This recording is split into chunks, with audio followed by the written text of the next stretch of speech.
When it comes to data sourcing, a really good way of getting data is to use what are called APIs.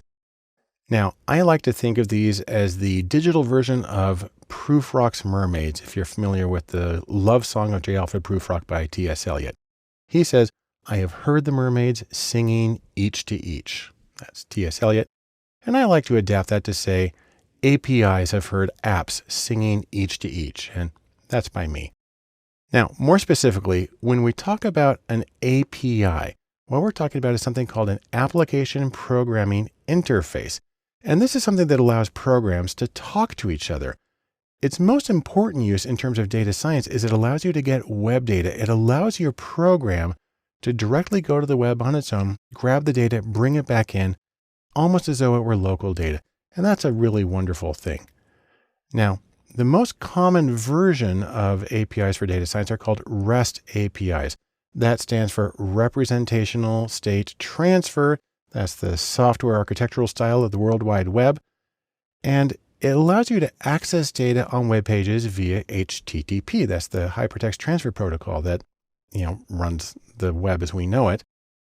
And when you download the data, you usually get it in JSON format. That stands for JavaScript Object Notation. The nice thing about that is that's human readable, but it's even better for machines. Then you can take that information and you can send it directly to other programs. And the nice thing about REST APIs is that they're what's called language agnostic, meaning any programming language can call a REST API, can get data from the web, and can do whatever it needs to with it. Now, there are a few kinds of APIs that are really common. The first is what are called social APIs. These are ways of interfacing with social networks. So for instance, the most common is Facebook. There's also Twitter. Google Talk has been a big one, and Foursquare as well. And then SoundCloud. These are on lists of the most popular ones. And then there are also what are called visual APIs, which are for getting visual data. So for instance, Google Maps is the most common. But YouTube, something that accesses YouTube on a particular website, or AccuWeather, which is for getting weather information. Pinterest for photos and Flickr for photos as well. So these are some really common APIs, and you can program your computer to pull in data from any of these services and sites and integrate it into your own website or here into your own data analysis. Now there's a few different ways you can do this. You can program it in R, the statistical programming language. You can do it in Python. Also, you can even do it in the very basic Bash command line interface. And there's a ton of other applications. Basically, anything can access an API one way or another.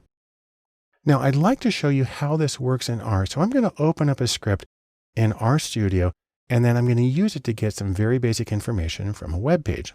Let me go to RStudio and show you how this works. I've opened up a script in RStudio that allows me to do some data sourcing here. Now, I'm just going to use a package called JSON Lite. I'm going to load that one up.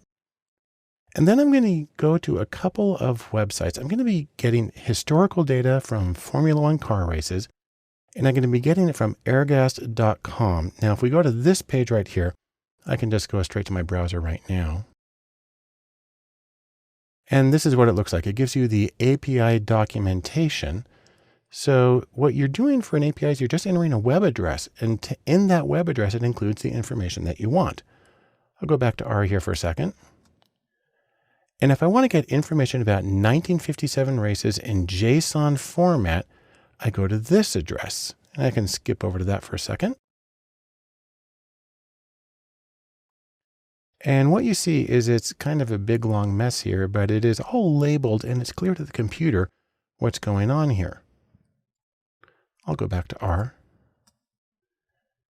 And so what I'm going to do is I'm going to save that URL into an object here in R. And then I'm going to use the command from JSON to read that URL and save it into R, and which it is now done. And I'm going to zoom in on that so you can see what's happened. I've got this sort of mess of text. This is actually a list object in R. And then I'm going to get just the structure of that object. So I'm going to do this one right here. And you can see that it's a list, and it gives you the names of all the variables within each one of the lists. And what I'm going to do is I'm going to convert that list to a data frame I went through the list and found exactly where the information I wanted was located. You have to use this big, long statement here. That'll give me the names of the drivers. Let me zoom in on that again. There they are. And then I'm going to get just the column names for that bit of the data frame. And so what I have here is 6 different variables. And then what I'm going to do is I'm going to pick just the first 5 cases, and I'm going to select some variables and put them in a different order. And when I do that, this is what I get. I'll zoom in on that again. And the first 5 people listed in this data set that I pulled in from 1957 are Juan Fangio, makes sense, one of the greatest drivers ever, and other people who competed in that year. And so what I've done is by using this API call in R, it's a very simple thing to do, I was able to pull data off that web page in a structured format and do a very simple analysis with it. And let's sum up what we've learned from all of this. First off, APIs make it really easy to work with web data. They structure it, they call it for you, and then they feed it straight into the programs for you to analyze.